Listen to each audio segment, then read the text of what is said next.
Hi, it's Therese from Lostinpaper, and I'm back with my second part of my Same But Different Christmas series for 2015.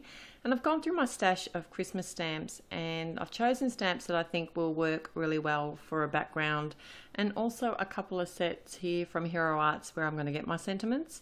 So I've got lots to do, so we're going to get started. So this week I'm going to be making 6 Christmas cards again, and I'm starting by stamping out 3 different panels. So what I've done is just chosen 3 different stamps out of my sets that I think would make a really good background stamp. And then I've got 3 pieces of cardstock. They're all cut 15 by 10.5 centimeters. And then I can just repeatedly stamp my image over the front of the cardstock. And as I'm doing that, I'm twisting the image to make it look like it's not too uniform, and I'm making sure that I stamp off the edge of the cardstock as well.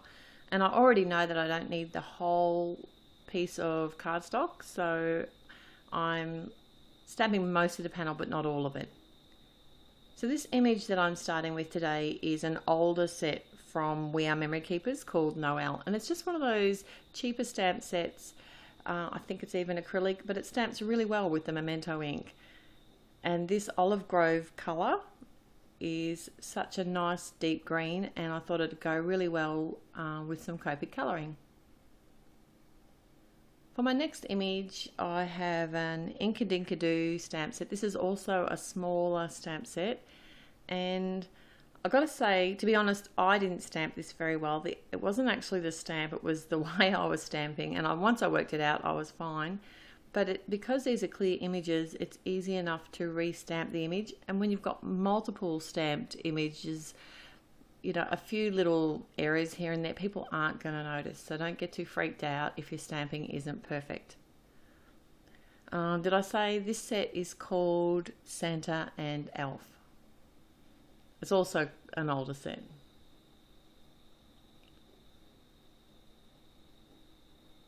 So I'll just stamp out the rest of this panel, and I've got one more to go.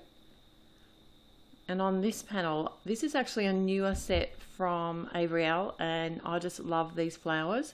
It's called Christmas Florals, and I am stamping this one a little bit differently because I'm using the leaf images and they're quite a larger image. I'm actually stamping one of the flower images and then stamping the leaves as I go.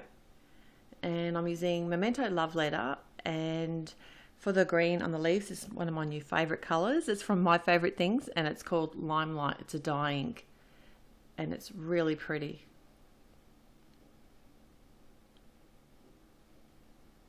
And I'm doing the same thing again. I'm just twisting and turning and rotating the stamps just to make it look not so uniform.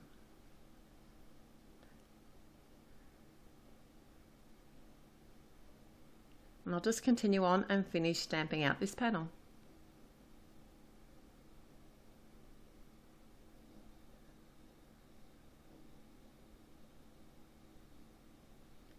So now I'm going to add some details, and I have my Copic markers. This is Y21, and because I've used the Memento ink, I know it's actually Copic friendly, so I can just simply colour in the centre of the flowers. And then on this image here, colour in the berries. I thought it'd be fun to use a nice hot pink colour. Just a little bit unexpected, and I thought it'd be really pretty. And I'm just doing some really simple colouring.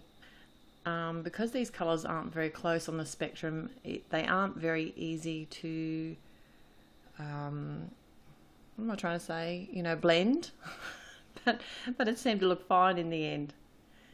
Now I've got my Prismacolor pencil because this wasn't a Copic friendly ink. This was the Classic Cherry from Ranger, but it just stamped out this acrylic stamp really pretty. It's a really pretty red. And I'm adding just some slight detail around the edge of the sweets with a Prismacolor Powder Blue, I think it was called. So now to work out where my panels are going to be, I have a piece of white copy paper, and now I'm just making some tick marks on my card fronts, and then I know exactly where to cut to create the panels for my cards. So I'll just go ahead and do that for all these 3 panels.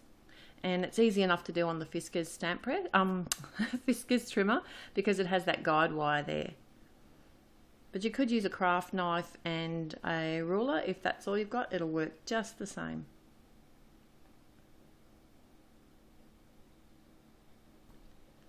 So now I'm going to start preparing everything to go on my card bases, and I'm stamping my sentiments. I'm using some Onyx Black ink because I know that works really well for sentiments. And the two Hero Art sets that I'm using are called Holiday Sayings, which is an old set, and one from last year which is called Greetings for the Holiday. So I just simply used my top piece there as a template, and I'm cutting down all my pieces of cardstock. These are some American Craft coloured cardstocks, and I've just grabbed them, and I'll list all the names of the colours over at my blog, and the link will be in the YouTube description below.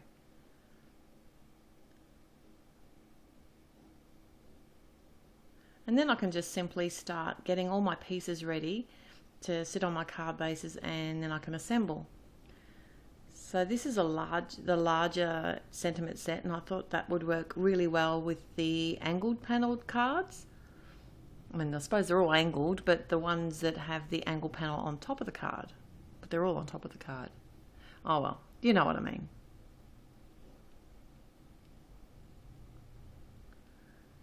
Now I wanted to do some gold embossing, and I have my Wow metallic gold rich pale embossing powder, and I've added one of the sentiments to just a piece of white cardstock, and then I can just simply heat set that with my heat tool, and then I can directly emboss the sentiment on the card front. I think this colour, this is a really pretty American Crafts cardstock. This one's called Key Lime, and it's one of my favourites. And I'm going to be using the gold embossing powder on there too. So now I'm just assembling my cards. This is the fun part where they all start coming together, and I'm pretty much covering the base of all my cards with a base colour, and then either adding the top panel with some fun foam, and at the moment I'm using my score tape to adhere my fun foam and just seeing how that goes. I'm just using some coloured fun foam because this is just something that I've got, and I thought it'd be fun. If you can see it from the sides a little bit, it won't matter because I've chosen colours that are matching.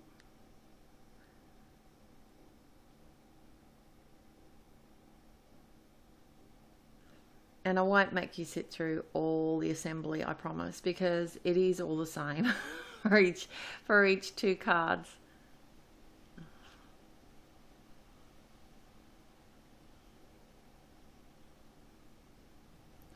But I just thought I would include the one that I did with the gold embossing because it is a little bit different. I didn't want to actually emboss directly on the card front because I was worried that it might warp it a little bit. So that's why I actually embossed on a separate piece of white cardstock, and then I just simply adhered it to the front of my card and trimmed off the edges. And looking at the card, you'd never know that there was like a false back on there with the embossed sentiment. But otherwise I just assembled it exactly the same as the other cards. And once all my cards are together, it is time to embellish. And I thought some gold sequins would work really well on these two cards. And the smaller ones, they're the 6mm ones from Pretty Pink Posh. They're a metallic gold. And they work really well with the large ones that I have there, which are from my stash. And I'm holding them on with some matte medium. And on these two cards, I thought some enamel dots would work. They just sort of seem to suit the stamped image a lot better. And these large ones, I decided to use them. They're from We Are Memory Keepers, and they're the Neutral collection, and a couple of the older sets from My Mind's Eye. And I just played around with those until I was happy with the placement. And I think they seem to work really well. And lastly, on these two cards, I decided to go with some more Pretty Pink Posh sequins called Pink Peonies and Sprinkleberry. Yay, have some sprinkles again, and they're the rose ones. These are my cards. I just thought I'd show them all together, and they are basically the same but different. So hopefully you've had as much fun as I have this week with this series, and I'll be back again next week with another 6 cards, and I look forward to seeing you then. So till next time, happy paper crafting. Bye.